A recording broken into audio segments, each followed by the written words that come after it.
Bonsoir tout le monde, bonsoir ceux qui nous fait rejoindre nous. Alors, le titre d'aujourd'hui se trouve là derrière moi. Qui déplacera la pierre? C'est l'histoire de la résurrection de Jésus. Souvent, ben, on apprêche ça quand il y a la Pâque. Euh, Lorsque mon apprécié Rodin, écoute, à chaque fois qu'il me trouve, ben, on prêche ça. C'est le moment de la Pâque et c'est avec raison qu'ils se fait ça.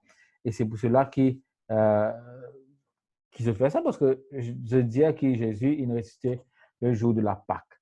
Ça entend dire que Jésus pas ressuscité le jour de la Pâque. Jésus, il a été crucifié le jour de la Pâque. Euh, c'est la tradition de l'Église avant qui n'a mené à ce que de dire que le jour de la Pâque que Jésus est ressuscité. Mais malheureusement, nous dans l'erreur, nous sommes capables de dire, parce que la Pâque, c'est Jésus crucifié sur la croix.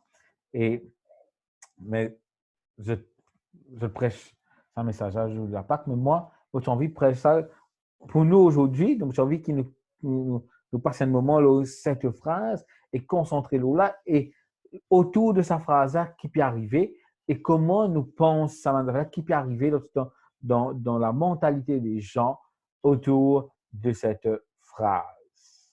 Premièrement, on trouve l'histoire, vous êtes capable de lire si vous êtes lire derrière moi, ou vous êtes capable de voir de la Bible, vous êtes lire dans Marc chapitre 16, après vous avez le verset aussi, côté Nicodème, demande quelques secondes, je m'ouvre la Bible, moi aussi. Il dit, lorsque le sabbat fut passé, Marie de Magdala, Marie mère de Jacques et Salomé achetaient des aromates afin d'aller embaumer Jésus. Le premier jour de la semaine, elles se rendirent au sépulcre de grand matin. Comme le soleil venait de se lever, elles disaient entre elles, qui roulera la pierre loin de l'entrée? Ça, c'était le texte qui m'en envoie. Et juste, je retrouve le texte qui m'a envie. Je les trouve dans Matthieu chapitre 28, Luc 24 ou Jean chapitre 20. Ils sont capables à suivre ça dans les autres versets, dans les autres chapitres de la Bible. Ils sont capables de comprendre un peu plus. Si j'ai envie de gagner une deuxième version aussi, intéressant. Moi, m'encourage aussi qu'ils lire en anglais. Si vous êtes capable de lire en anglais, c'est intéressant de lire en anglais parce que l'anglais, il y a un petit épice en plus, comment nous dire. Alors, moi, j'ai envie que nous concentrons à ce moment-là, mais aussi aux trois personnes qui tiennent à une doute ou qui tiennent à une façon de penser différente à ce moment-là. Alors, premier, nous trouvons Marie de Magdala.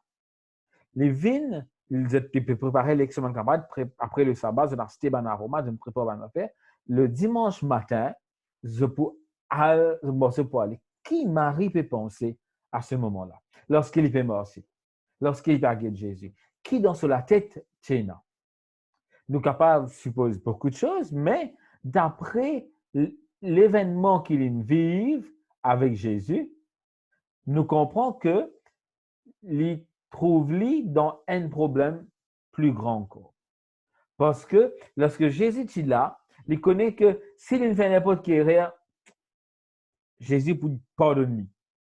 Jésus redonne la force pour remonter la montée qui est tombée, il dégringolé là. Remonte sa montagne là. Jésus pour donner ça. Pardon fini, pas qu'il y a beaucoup de monde qui te compte en lui.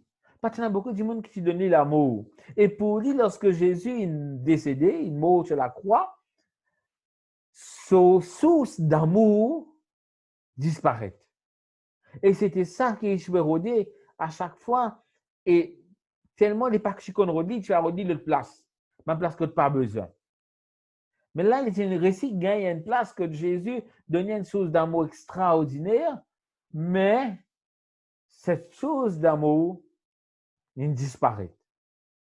Et là, il perd le tombeau. Troisième, tout l'espoir qu'il tient là, qui Marie tient pour être réaccepté dans la société, comment dire, tombe dans des loups.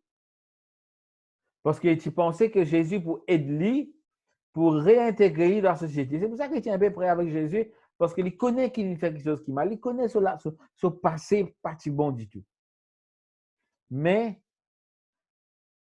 ils ont envie de coller avec Jésus pour dire à Jésus comme ça, laisse-toi déteindre un petit peu là au moins. C'est pareil comment quelque chose qui détient à chaque fois. Si tu déteins un petit peu là au moins, ben, du monde est capable de tout couler, mais pas trop couler.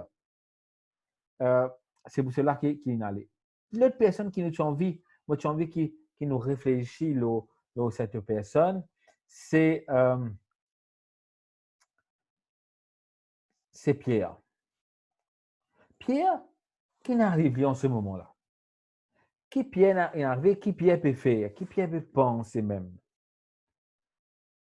Lorsque Jésus est dans le tombeau et que le sabbat finit tout, mais le tombeau, le sabbat passé, le dimanche matin, Pierre, il retrouve lui dans la chambre haute avec les autres disciples, mais il n'a rien pour dire. Il n'a pas connu qui il peut dire. Parce que la personne qui j'ai pensé qui vous donne un royaume, parce qu'il peut presque le royaume, du moment où vous ne parle du royaume, peut-être ce ne sera pas sur les hommes, ce sera à l'église, quand nous besoin de l'église, nous allons en détail le royaume, c'est quoi le royaume.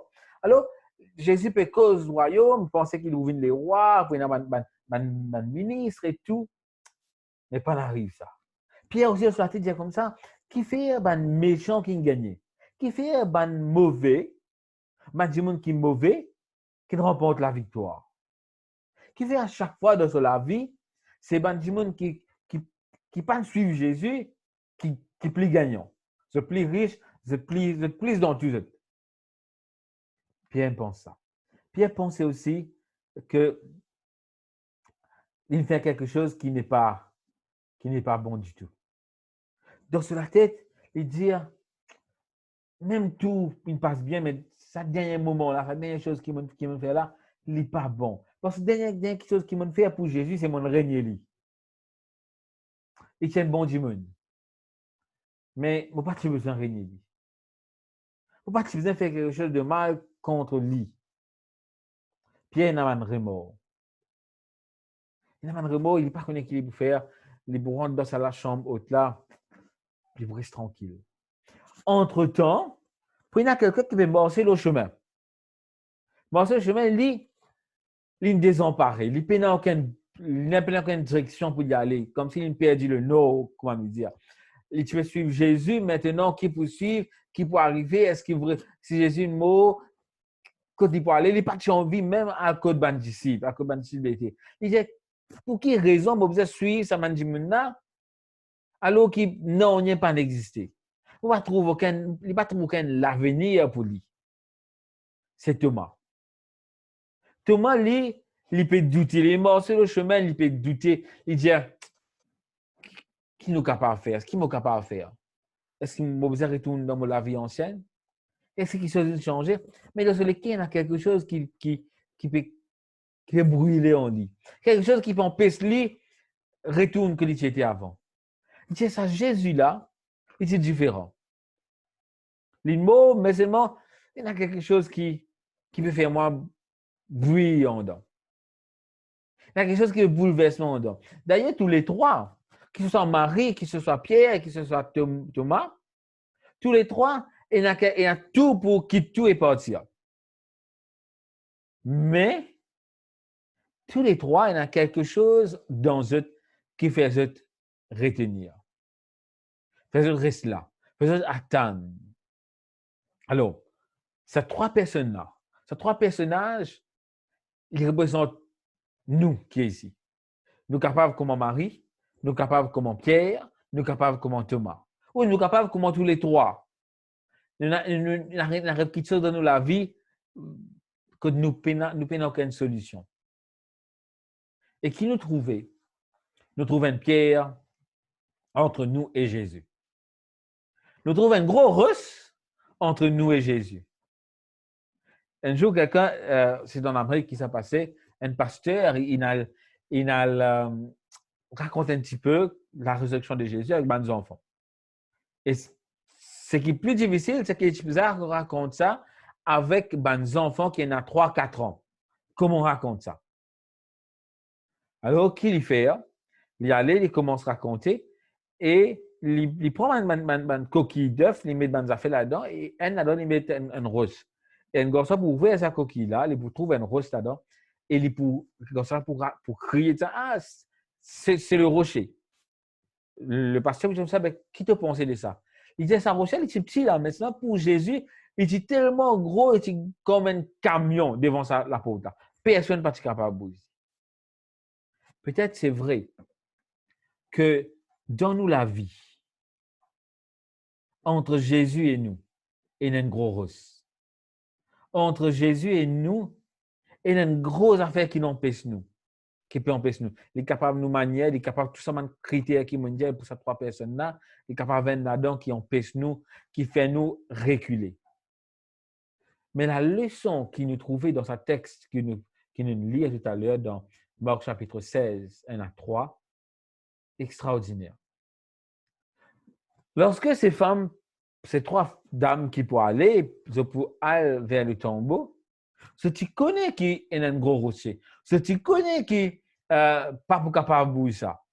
D'ailleurs, même les hommes, un homme, deux hommes, trois hommes, c'est difficile pour bouger. Besoin plus de hommes pour capable de bouger ça roche-là. Donc, tu connais pas pour capable. Et je connais qui m'a dit pas avec Dieu, de tout seul qu'il a.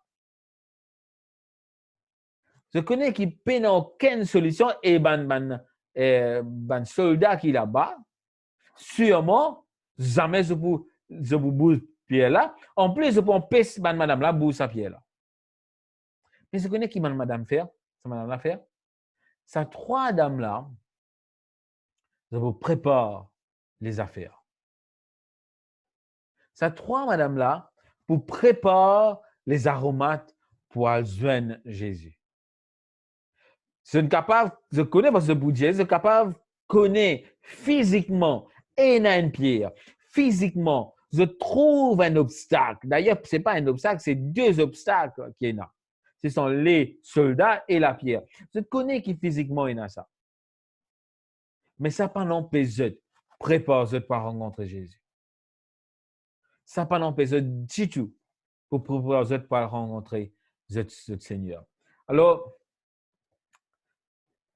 j'ai envie de dire, et m'arrêtons un petit peu pour nous réfléchir, le N point. Quand il y a une pierre dans la vie, quand il y a une roche dans la vie, ce n'est pas une raison pour retourner. Pour retourner en arrière. Peu importe grosse rochalité. Si nous connaissons qui nous peut rencontrer nous Jésus, nous connaissons qu'il y a une grosse roche devant nous, même s'il y a une montagne, nous préparons-nous pour rencontrer Jésus. Nous préparons-nous pour faire ce qu'il y a besoin de faire. Les dames, ils préparent toutes les choses. Ils ne préparent pas un si bout, pas ne préparent juste pour prendre deux, trois fleurs, pour mettre devant la pierre. Non. Je ne prépare tout ce qui est besoin de préparer pour faire ce qu'il y a besoin de faire. Même si je connais une grosse rose devant eux. La pierre, chers amis, ce n'est pas une raison pour retourner. Et lorsque je rentre dans l'espace là-bas, aujourd'hui, là-bas, c'est comme un jardin. D'ailleurs, il y a un jardin juste à côté. La Bible dit à nous, lorsque je rentre là-bas, à ce grand étonnement, surtout la pierre inavancée. Lorsque je trouve la pierre avancée, il y a plusieurs éléments qui viennent ici. Je ne pensais que quelqu'un vient, il prend le corps de Jésus inhalé, soit ce sont les disciples, les soldats qui prennent le corps inhalé, soit les disciples qui n'arrivent. Je ne pas connaître qui n'arrivent. Et la question, pas vient dans eux pour dire comme ça, n'a rodé qui pas rodé. Je sais qu'il était en dehors qui je trouve le tombeau vide. Et je paniquais. Je paniquais, je ne pas connaître qui pour dire. Je ne pas connaître qui pour faire. Mais je suis prêt pour rencontrer Jésus. Et là, selon l'évangéliste qui va écrire, il y a un qui vous dit que il y a deux anges qui vont apparaître aux autres Et puis autres, celui qu'ils ont recherché, Jésus, l'infini ressuscité. L'autre personne, une personne tout en blanc, pour assister, pour dire comme ça, qui fait je peux rôde parmi man mot, et d'ailleurs, nous chanter pour ça, on bien entendre ce chant-là, hein, qui fait je peux rôde parmi man mot, celui qui est vivant. Et cette phrase-là, pour moi, ça perce moi et ça crée la flamme en moi. Qui fait nous rôde parmi man mot, celui qui est vivant. Et moi, j'ai envie que tous nous pensons comme ça, nous essayons de réfléchir là. Est-ce que des fois, nous parlons dans la route de Jésus parmi les mots?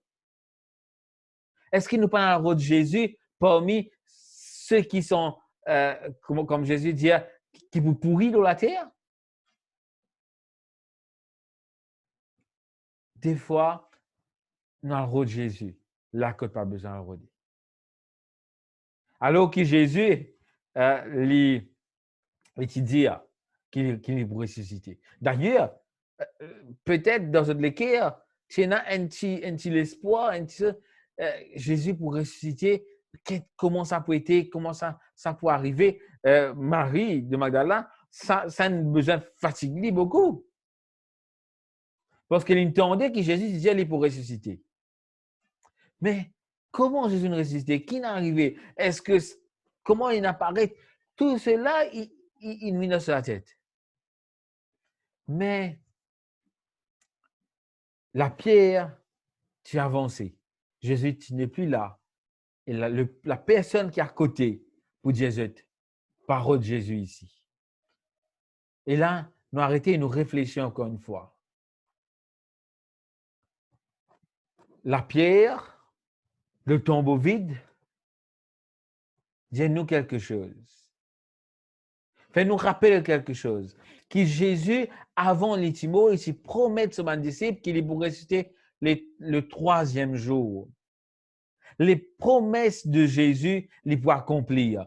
Même si les promesses, il accomplit dans une chose qui ne nous pas comprend, dans une situation qui ne nous pas comprend. Même si les promesses de Jésus, les réaliser dans un événement que les sueurs humains.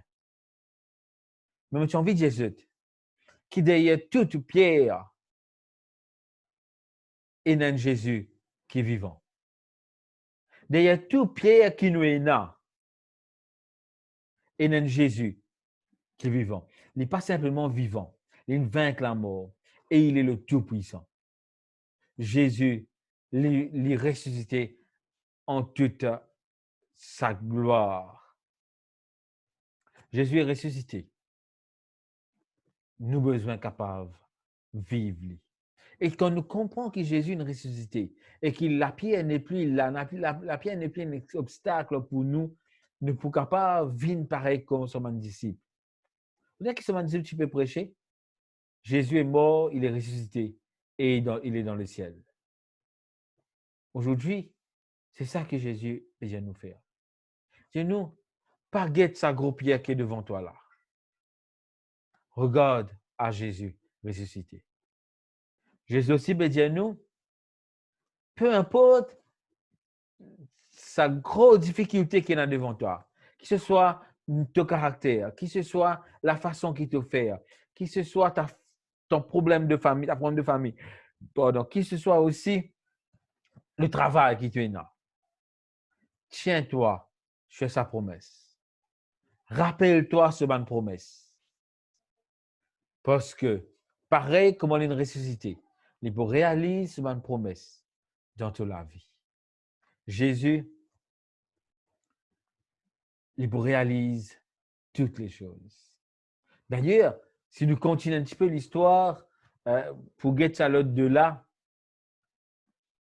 lorsque Jésus pour ressusciter, Jésus pour apparaître au milieu de ses disciples.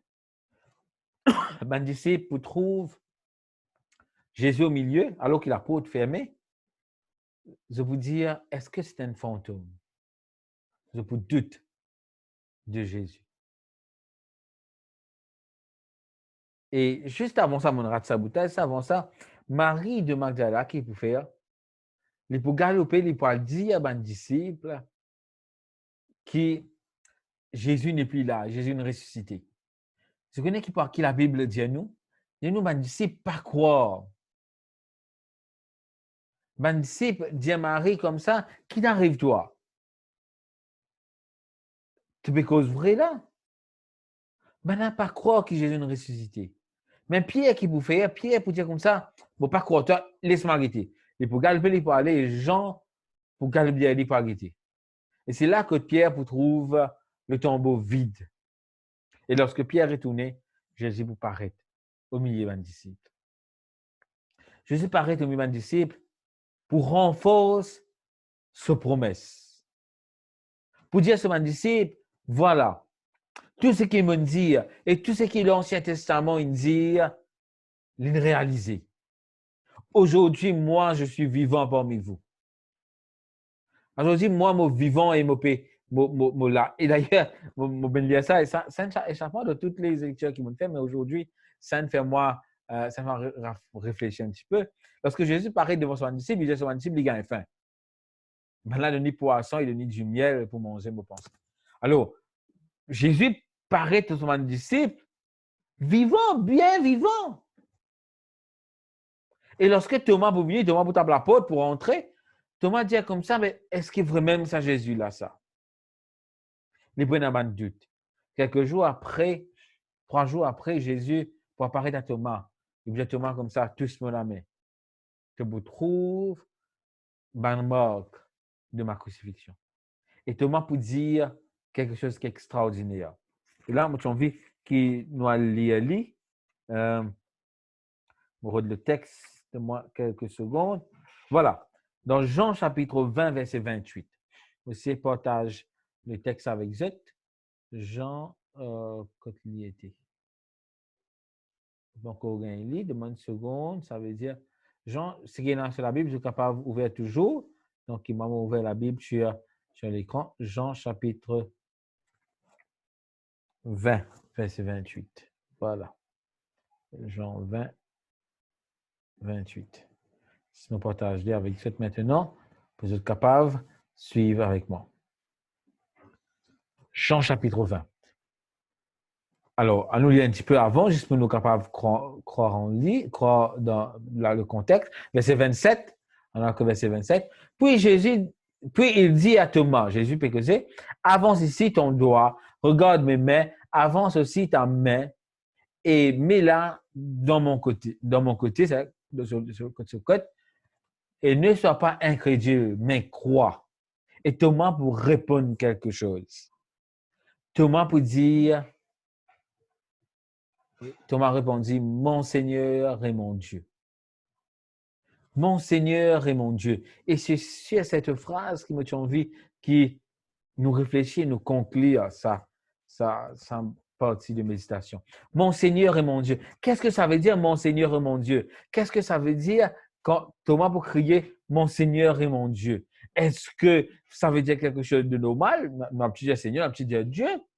Mais pourquoi Thomas, à ce moment-là, lorsqu'il touche la main, le code de Jésus, il exclame ça, il dit « Mon Seigneur et mon Dieu ». Parce que lorsque nous disons le mot Seigneur veut dire celui qui règne sur nous. Il a tout contrôle de nous. Si demande-moi la vie, me donne la vie.